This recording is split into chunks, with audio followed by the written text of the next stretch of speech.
విడు మొరటోడు అని వాళ్ళు వీళ్ళు ఎన్నెన్ని అన్న పసి పిల్లవాడు నవ్వాడు.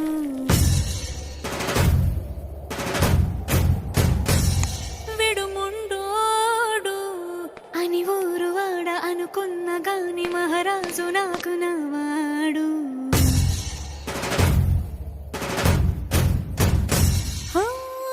మాట పెడుసైనా మనసులో వెన్న రాయిలా ఉన్నవాడిలోన దేవుడెవరికి తెలుసును నాకన్నా.